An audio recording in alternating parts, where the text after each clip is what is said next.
Reddit by Reddit recap. What is the biggest act of passive aggressiveness you've ever witnessed or done?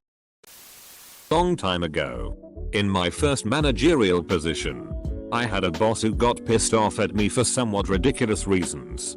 I was trying to plan out a potential project with one of my staff members and my boss overheard us. He assumed we were going to skip other work to get this request done. When, in fact, avoiding that was exactly why I was having the meeting. At any rate, he came in and absolutely dressed me down in front of my project guy. After shift change I went to his office and he told me he didn't want me to make any decisions without running them past him first. So, for the next week literally every decision I made I paid him first. Like, can Tom take his break half an hour early? Or could Sally have extra supplies? 1 week later he blew up at my co-supervisor at a staff meeting saying, "Seriously, you all need to be able to make some decisions yourselves." So, my passive-aggressive response worked just fine. Malicious compliance is so satisfying. r/malicious compliance is also a thing. Enjoy your PA boner. This is a little specific, but a chef I used to work with was really annoyed at the other chef that worked on his section. It was a quiet Sunday night, so he did every bit of prep possible for the section. The other guy comes in Monday morning and spends 12 hours there bored shitless because he had nothing to do and company rules ban phones in the kitchen.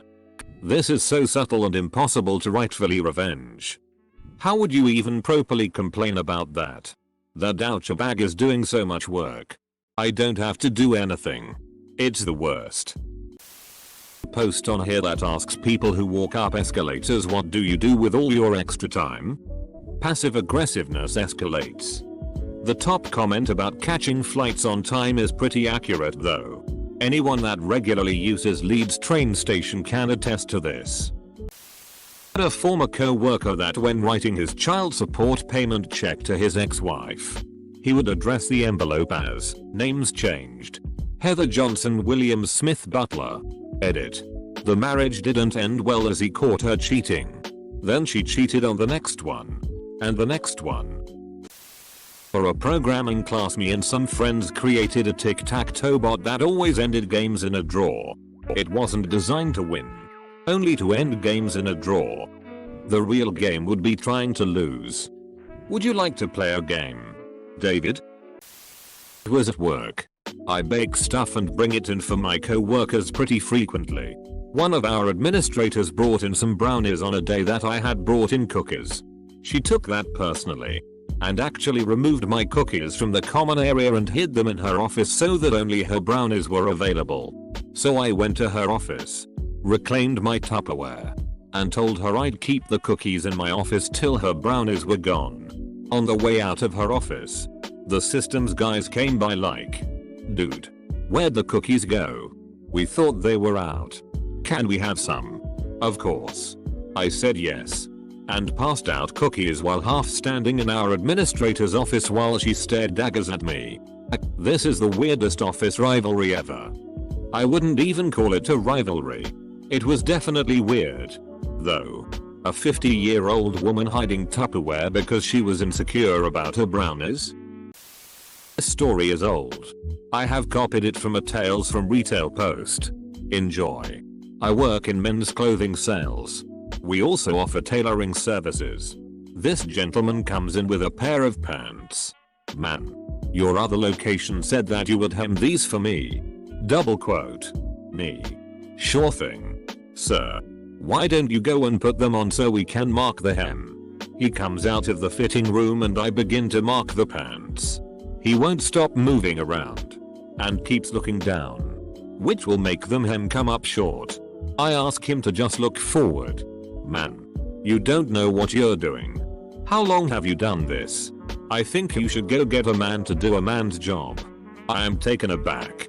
But, being a girl in menswear, this actually happens frequently. I get my male coworker. Pants are marked without any further issue, and they get sent to the back for a rush job. Fast forward 20 minutes.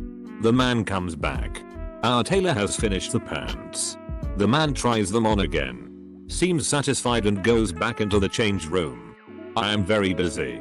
with 3 customers. And I thought that my co-worker would follow up and get a bag for him and so on. Me. Oh. Would you like a bag for those? Man. Oh. I have never heard that word pronounced that way before. Me. Excuse me? Man. You said. Do you want a bag for those? You clearly meant to say. Would you like a bag for your pants? But you pronounced pants as those. I have just never heard it pronounced that way before. The proper way to ask me that question is, would you like a bag for your pants? Sir. Me. Excuse me. By that time, one of my other customers had come over to investigate. And the man wouldn't repeat what he had said. His passive aggressiveness just floored me. I got him a bag. Handed him his pants. And he said, I haven't paid yet. If you opened your eyes and paid attention, maybe you would have noticed that. Customers prepay for alterations 99.9% of the time. Me. Don't worry about the $7. He then went and tracked down my co-worker to specifically pay him. And not me. Wow, what an absolute piece of shit human being. Lol, I don't even get mad at the C kids of people. I just realize that this is the king of thing they do to feel good about themselves. Then. I just feel bad for them. Edit. Mayo yes. These kinds. Damn autocorrect. I wasn't 20 minutes out of bed when writing this and barely 2 sips into my coffee. Couple of years ago, 2012 or something. I was in high school attending a computer science class. The exercises were so outdated that they stated that we had to hand it in on a floppy disk. So I did. Where does one even find a floppy disk these days? I just found a box of them in my parents' computer cabinet. 2 millibars each. Edit. Regarding the size. I just read the box. I'm not hip like you tech savvy yuns. All I know is that we used to have a full case of them and one had a Mickey Mouse game on it that I miss a lot. Edit 2. Here's the box. My high school chemistry teacher hated my friends and me. We started it all by being high school idiots. But we were going to finish it as well. My friend would often crumple up his lab sheet and then flatten it out before handing it in. After doing this a couple of times, she said he would get a 0 the next time he did it. So after we finished our next lab, he asked to go to the bathroom. He takes his sheet to the library, crumples it up, flattens it out and then photocopies it. Comes back and turns in the crumpled looking piece of paper. Truly inspired. This made me laugh out loud. The best one here. I live in a house with thin walls and squeaky floors. My housemate, whose room is across from mine, has always been active at night. That's when he practices his singing, makes phone calls, and stomps around the house, slamming the doors behind him. It was a little annoying but harmless. Until I started my surgery clerkship last month. This meant waking at 4 in the morning every Monday through Saturday. A few days before I was to begin, I spoke with my housemate and gave him a heads up, asking very politely if he could keep it down after 9 PM. In return, I would be as quiet as possible in the morning and move my morning routine, shower, lunch prep, to the evening. He agreed, but didn't actually change anything. 3 days into my first week of surgery, after one too many instances of our bathroom's door being slammed too hard late at night, I decided to move my shower to 3:30 AM and parked directly outside of his bedroom window. The car is old and the engine loud. It took just over a week of being woken at 3:30, but he's now quiet by 8. Some people don't notice how loud they are until the other person stops being quiet. Which is weird because I notice how loud I am when everyone else is quiet. It's like taking the pot off of the coffee maker is the same as a bunch of pots crashing to the floor. When I was still married, my ex's parents' Christmas gift to us one year was that they offered to pay for me to have a vasectomy. We hadn't discussed anything even broaching that subject with them.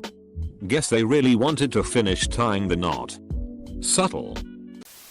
The best way to be passive aggressive to a trophy store is to order a worst trophy shop trophy and then never pick it up.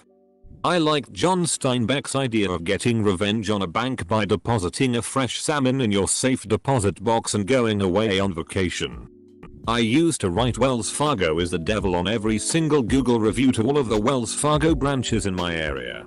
I just want to get it into people's head that Wells Fargo is the devil. I used to do laundry at a funky mat in the UK. For some reason, they put a 15-inch shelf below the doors of the dryers for people to put their baskets on as they emptied the dryer. On a very busy day, one jackass decided to fold his clothes individually in this shelf, instead of moving everything to a table and freeing up the dryer. To make things worse, he was minutely examining every item he pulled out of the dryer. A woman very nicely asked him if he wouldn't mind moving to a table so she could use the dryer. This elicited an astonishing display of profanity and rudeness that had me wondering if this guy had Tourette's or something. The lady realized she was dealing with an a-hole and backed off. Rather disappointingly, I thought. She found another dryer and sat down again. A few minutes later, jackass finishes his folding, and still blocking the dryer with all the folded shit, goes to get a rolling cart to take his stuff to the car. Lady sees her chance and grabs it, opens the dryer door, throws in all his carefully folded stuff and feeds the coin slot. The guy went ballistic when he came back, but somehow, no one in the entire place had seen what happened. I love the image of a bunch of laundry room customers of all ages and races uniting together in silence to complicity duck over this douchebag and not tell him what happened. Here's a great true story of an Irish pub where a guy got murdered in the bar, and all 60+ patrons claimed they had been in the lavatory at the time, leading to the 4x3 feet restroom being dubbed the TARDIS by investigating police. I can do this for you, but you're behind on your invoices. You really need to get caught up. Client. How much do we owe you? Me. Including this last job. It's amount. Client. Okay. I am confident we can get that to you by the end of next week. Me. Hello. Just following up to see where we are on that payment. Client. Client. Hey. Our site is down. Can you get it back up for us? Me. I am confident I can get it back up by the end of next week. You let him get away without payment for months? Damn, you're generous. That's how you can hold them hostage like so. Duolingo sent a notification to my phone once saying something like, it seems like our notification isn't doing anything, so we'll stop sending them. Duolingo pissed me off so much last year with its untimely notifications that I dropped German. Personally, I asked my girlfriend at the time if she would mind if I hung out with my ex and some friends after school. A simple no would have sufficed. Instead she responded with, I don't mind. I guess I'll hang out with my friend Eric. We usually get drunk and make out. How is that passive? Too perfect, lol. Best comment of the day. Most passive aggressive thing someone did to me. There was this chick I worked with who for whatever reason hated the fact that Ant the cow walker and I always drank water. He and I brought in our own bottles, which we'd wash and reuse daily. She whined occasionally and just went on a mini rant about how she couldn't understand why someone would want to drink so much water. It should also be noted that the bottles were often kept in the break room freezer/fridge, but never took up much space. Well, one day I go searching for my bottle and find that someone has thrown my and my co-workers' bottles in the trash. It absolutely pissed me off, even if these were cheap plastic bottles. Sadly though, I didn't have any solid evidence against the bitch, so I just had to let it go. Never could understand how someone could get so pissed over others staying hydrated.